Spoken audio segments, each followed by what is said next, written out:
What's up mga boss? Welcome kayo sa panibago kong motorcycle vlog. So for today's video, papakita ko sa inyo ang Honda PCX 160 Standard 2025. Alamin natin kung ano bang meron dito sa motorsiklo na to at kung ano bang specs ang meron dito. Kamakailan lang, naglabas sila ng standard version at road sync. Pagdating sa standard version, naglabas sila ng kulay na Vortex Red Metallic, Pearl Fadeless White, and Matte Bullet Silver. Pagdating naman sa road sync, meron itong kulay na Matte Gunpowder Black, Metallic, and Pearl Fadeless White. Pagdating sa presyo, mamaya papakita ko sa inyo. Sa ngayon, alamin muna natin itong Honda PCX 160 Standard 2025. Kung ano bang features meron to at kung ano bang specs ang meron din siya. Umpisahan muna natin sa specs. Pagdating sa engine type nito, meron siyang 4-stroke, 4-valve, single overhead cam, liquid-cooled, and ESP+. At meron itong displacement na 157cc. Sa bore and stroke naman nito, meron siyang 60.0 by 55.5 mm. At sa compression ratio niya, meron siyang 12.01.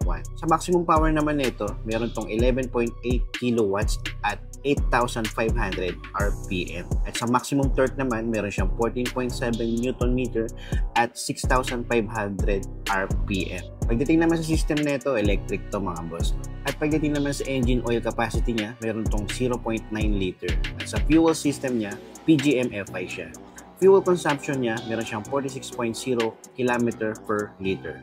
At sa transmission type niya, automatic siya mga boss. Umpisahan natin sa suspension mga boss. Dito sa standard version ng PCX 160 2025, meron siyang suspension type sa front na telescopic. At sa rear suspension naman mga boss, meron siyang twin shock. Hindi siya katulad ng isang version ng PCX na road sync na meron ng baso. Pero ito, wala pa. Pagdating naman sa brake niya mga boss, meron siyang hydraulic disc. Ganun din sa likod mga boss, pareho lang. At kung sasilipin natin ang tire size na ito mga boss, dito sa may harap, meron siyang 110 by 70 14. Tubeless to mga boss, no? At sa likod naman mga boss, meron siyang 130 by 70 30. So mas maliit yung sa likod niya mga boss. Sa overall dimension nito mga boss, meron tong 1936 by 742 by 1123 mm.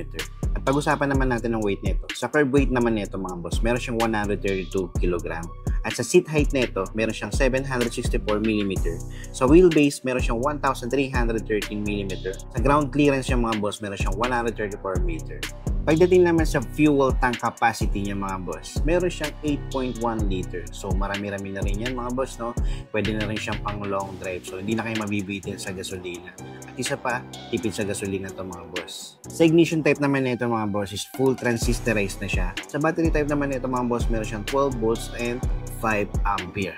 Alamin naman natin ang features na itong Honda PCX 160 Standard Version 2025. Pagdating naman sa features na itong motorsiklo na itong mga boss, meron siyang Honda Smart Key System. So, di-remote na siya. Pipindutin nyo na lang pag i-operate mo siya, papatakbuhin mo. Usually, marami na lumalabas na ganyan motorsiklo, naka-remote na, no? So, i-operate mo na siya ng remote para umanda. At isa pa sa features na itong mga boss, lahat ng ilaw na ito ay gumagamit na ng LED light. At pagdating naman sa handlebar niya mga boss, meron na siyang handle cover. Hindi katulad nung unang lumabas na PCX na naka-naked bar. Pero ito, meron na siyang cover mga boss. So, ito yung bago ng PCX ngayon. Meron ng cover ang handlebar. Pagdating naman sa footboard nito mga boss, yan, mas in-improve pa nila.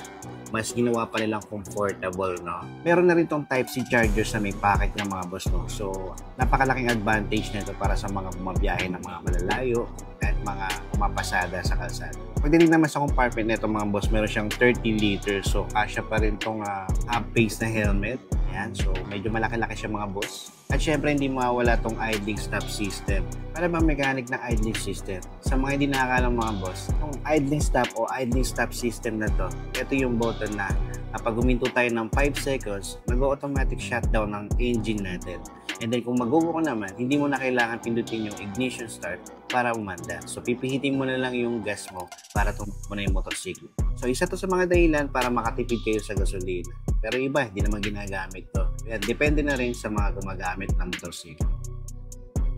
Obviously mga boss, kitang-kita natin yung difference sa dating PCX. Ito medyo tulisan siya, no? Tapos yung DRL niya talagang litaw na litaw. At kung ikukumpara natin siya sa dating PCX, yung dating PCX halos bilugan pa siya. Talagang napakalayo na ng itsura sa dating PCX. Kung titingnan nyo sa sides, medyo matulis talaga yung sa may harapan niya, no? At dito naman sa mga edges niya, medyo matulis na talaga siya. At dito sa may visor niya, medyo may pagkakaiba na rin at medyo manipis na siya, hindi tulad sa dati na medyo bulky siya.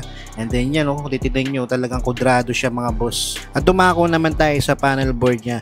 Kung titingnan nyo mabuti, halos pareho lang din siya sa dating PCX. Pero may konting pagkakaiba lang, pero kung titingnan nyo, parang pareho lang din.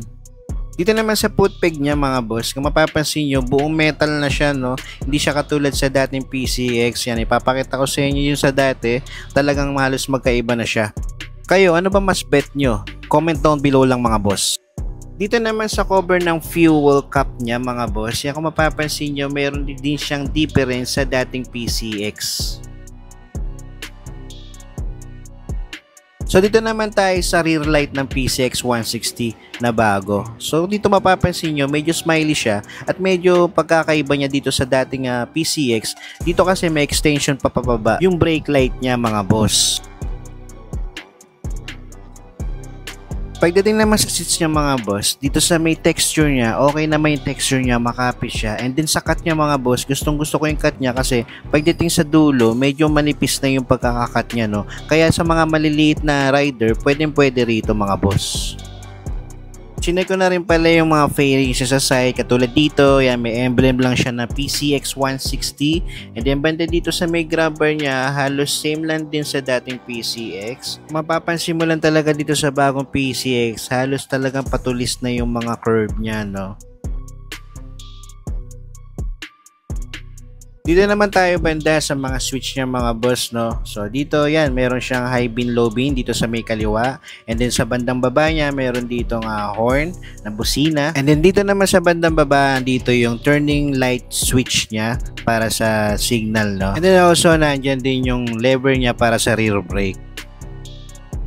Dito naman sa switch sa bandang kanan, mapapansin nyo mayroon ditong idling stop switch and then meron siyang switch para sa hazard. And then syempre nandito rin yung push start button sa bandang ilalim. And then yung lever niya sa kanan sa front brake. At pagdating naman sa presyo na ito mga boss dito sa Pilipinas, nagkakahalaga to ng 133,400 pesos. Kaya mga boss, anong masasabi nyo sa PCX 160 Standard Version 2025?